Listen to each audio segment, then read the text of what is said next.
মরবো, পৃথিবীর কোন শক্তি তোমাদেরকে দাবায় রাখতে পারবে না।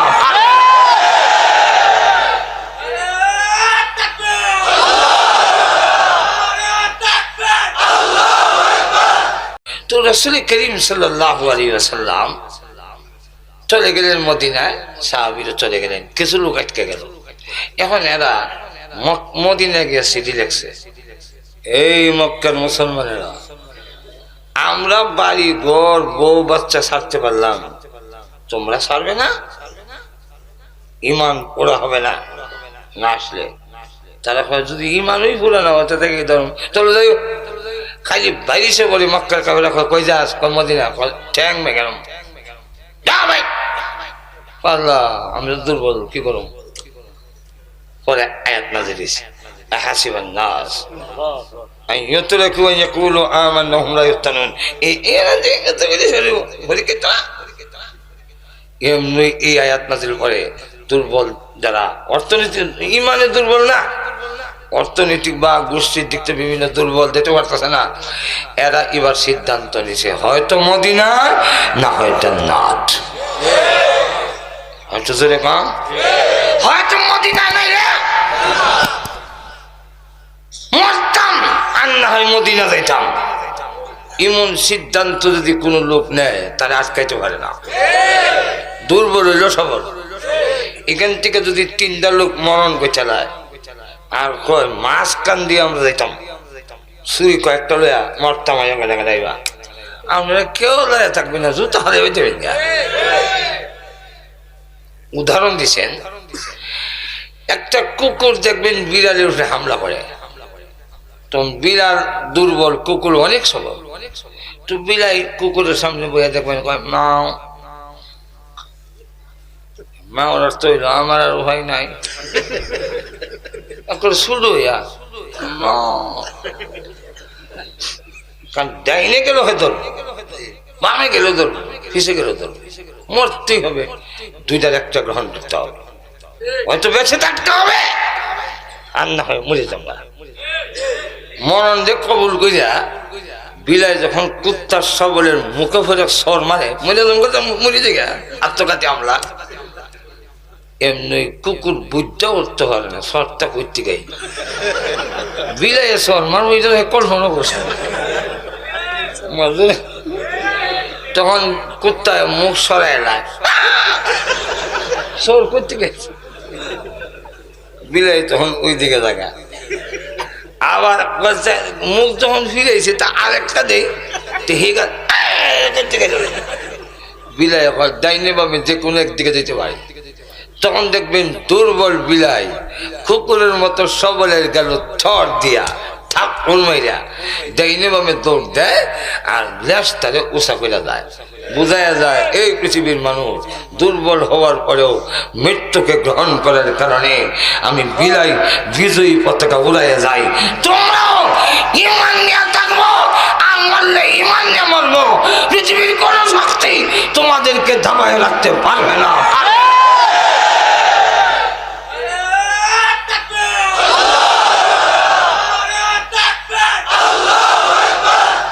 লক্ষ্য করে দেখেন, তাদের অতি নির্যাতনের স্টিম রোলার চালাই দিল। হযরত বিলাল রাদিয়াল্লাহু আনহুকে ব্যথাঘাত করে আর উনি জোরে জোরে কয় আল্লাহু আহাদ। হযরত আবু বকর সিদ্দিক রাদিয়াল্লাহু আনহু কাছে দিয়া যায়, বলতেছেন বিলাল, ইমানের জন্য তোকে মারবে আর আমি সহ্য করব, এটা কি করে হয় বিলাল? কিন্তু তুই যে আরো জনের গোলাম, আমি যে তোরে সাহায্য করতে পারি না, পরামর্শ তো দিতে পারি। বিলাল, আল্লাহু আহাদ এত জোরে কইস না, আমাদের আল্লাহ এমন আল্লাহ, আসতে বললেও তিনি শুনেন। একটু জোরে কম। সাহাবীরা বলেন ইয়া রাসূলুল্লাহ, আল্লাহ দূরে না কাছে? যদি দূরে হয় চিল্লাইয়া ঘুমু, আর যদি কাছে হয় আস্তে আস্তে কইলি হয়। যেরকম ঠিক না? আল্লাহ তখন আয়াত নাজিল করলেন, وَإِذَا سَأَلَكَ عِبَادِي عَنِّي فَإِنِّي قَرِيبٌ।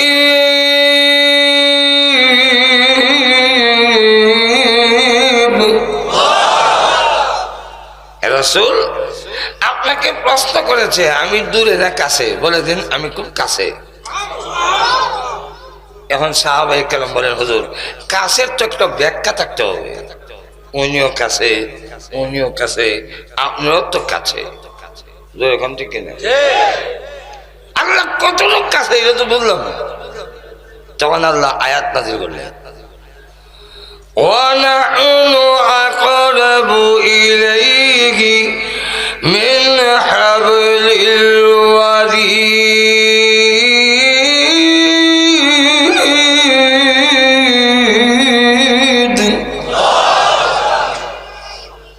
আল্লাহ বলেন, রাসূল জানিয়ে দেন তোমাদের রোগের যেটা গায়ের হাতে লাগাই, যেটা কাটলে জানতে যাইব, ইদা যত কাছে আমি আল্লাহ একটাই যে আরো কাছে। বিলাল জোরে কইস না, কইলে ওরা মারবে,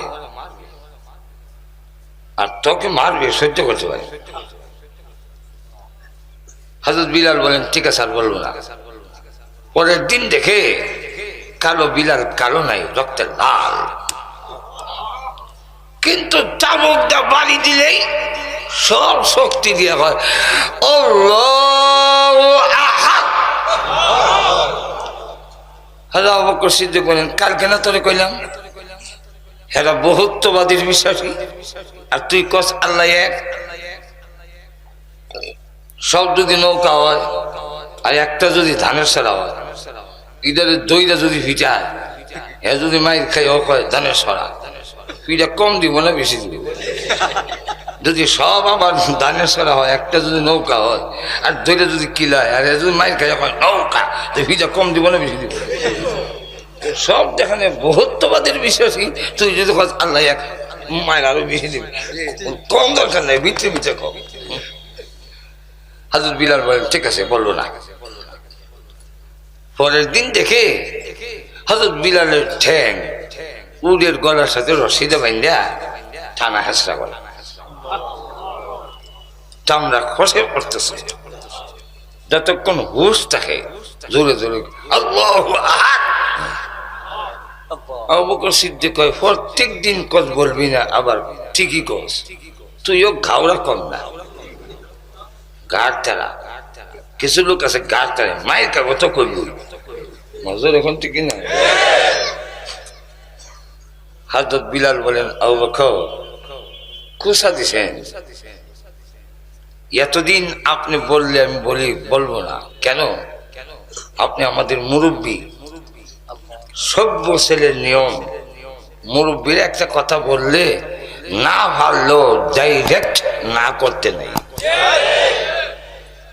তৃতীয় আপনি আমার হিতাকাঙ্ক্ষী, আপনি চাচ্ছেন আমার কল্যাণ, আমি যেন মাইন না খাই। আচ্ছা আপনার কল্যাণ কেন? মাজুর এখন ঠিক নেই। কোন লোক যদি কল্যাণকামী হয় আর আপনাকে পরামর্শ দেয়, পরামর্শটা যদি আপনার মনোভূত না হয়, তথাপি তাকে প্রত্যাখ্যান করে দিয়েন না, সে আপনার ভালো চায়। আর একটু জোরে কম, আমরা এই দেশের ভালো চাই, আমরা এই দেশের কল্যাণ চাই।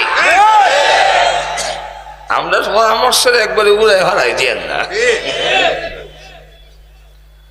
এমন লক্ষ্য করে, এই জন্য আমি বলবো না, কিন্তু হেরা ফিরাইলে ঠিকই জুড়ে কই কেন জানেন তো? কেন? হে আবু বকর সিদ্দিক, ওই বেঈমান কাফেররা যখন আমাকে চাবুক মারে আর আমি যখন আমার আল্লাহর নাম জোরে জোরে জপতে থাকি, তখন এত মজা এত মধুর লাগে, ওই কাফেরদের নির্যাতনের কষ্ট আমি বিলাল ঠার পাই না।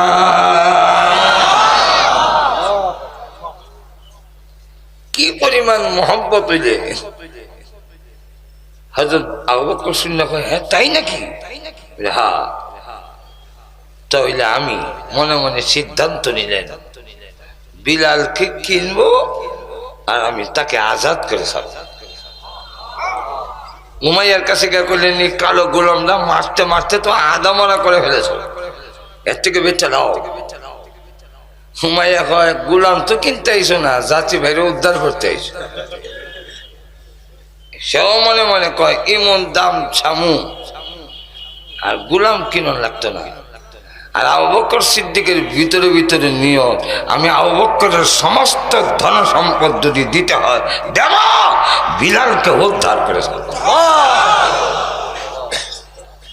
চলা মূল্যে হযরত বিলাল রাদিয়াল্লাহু আনহুকে খরিদ করে বললেন, বিলাল, কাফিরদের নির্যাতনেও তুমি আল্লাহর নাম জপলে এদের কষ্ট যে ঠার পাও না, এত মহব্বত তোমার অন্তরে আল্লাহ, সেই আল্লাহর সন্তুষ্টির জন্য মুক্ত করে দিলাম।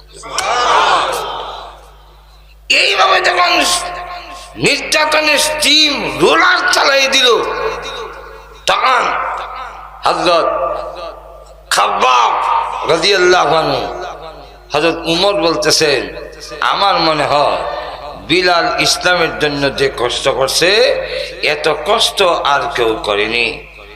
এই কথা বলতেই খাব্বাব রাদিয়াল্লাহু আনহু দাঁড়িয়ে গেছেন মাহফিল থেকে, দাঁড়িয়ে বলেন, বিলাল আমিরুল মুমিনিন। বিলালের কথাটা কইলেন, আমার কথা কইলেন না। তুমি কি নির্যাতন ভোগ করছো আমার জানা নাই। এমনি কয়, আমি কি কষ্ট করছি এটা আমার মুখে বলার দরকার নাই, আমি আমার পিঠের এবং কোমরের কাপড়টা সরাই দিলাম, একটু দেখে নেন। যেই মাত্র পিঠের এবং কোমরের কাপড় সরাইলেন, এমনি হযরত উমর চোখের মধ্যে হাত দিয়ে বললেন, কাপড় ছেড়ে দে। এমন আশ্চর্য কোমর জিন্দেগিতে দেখি নাই। ও খাব্বাব, তোমার কোমরের মধ্যে শুধু হাড্ডি দেখা যায়, মাংস নাই। পিঠের মধ্যে বড় বড় গর্ত, কিসের রে বিলাস? খাব্বাব, ইমান আনার অপরাধে ওই কাফেররা, ওই পয়সাওয়ালারা, ওই ক্ষমতার অধিকারী যারা, তারা আগুনের আঙ্গনার মধ্যে শুয়াইয়া বুকের মধ্যে ভারী পাথর দিয়া রাখতো, আমি নড়তে পারতাম না। আংরাগুলোর গরমে চর্বি গলে, গোস্ত গলে, আগুন নিত্য, তারা আবার দাঁড়াইতো আর বলতো, হয়তো মরবি আর না হয় ইসলাম ধর্মে সারবি।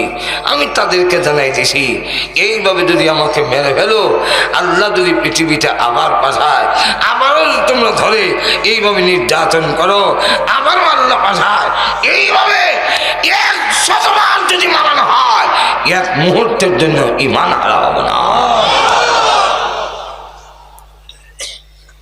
আমরা যত সহজে ঈমান পাইছি, ইসলাম পাইছি, এত সহজে ঈমান ইসলাম আসে নাই। আমরা খুব সহজে পাইছি তো, এই জন্য আমরা এটার দাম নাই। শ্বশুর বাড়ির সালামির মতো হয়ে গেছে। একবেলা 2000 টাকা দামের চাদর দিয়া 10 টাকা দামের নাগরা জুতা মুছতেছে। তারজন জিজ্ঞাসা করলো, ভাই তোমার মাথা কি ঠিক আছে? হ্যাঁ ঠিক আছে। তো এত দামের চাদর দিয়া এই 10 টাকা দামের জুতা মুছো? সে কয়, চাদর যতই দামি হোক, এটা শ্বশুর বাড়ির সালামি হয়েছে।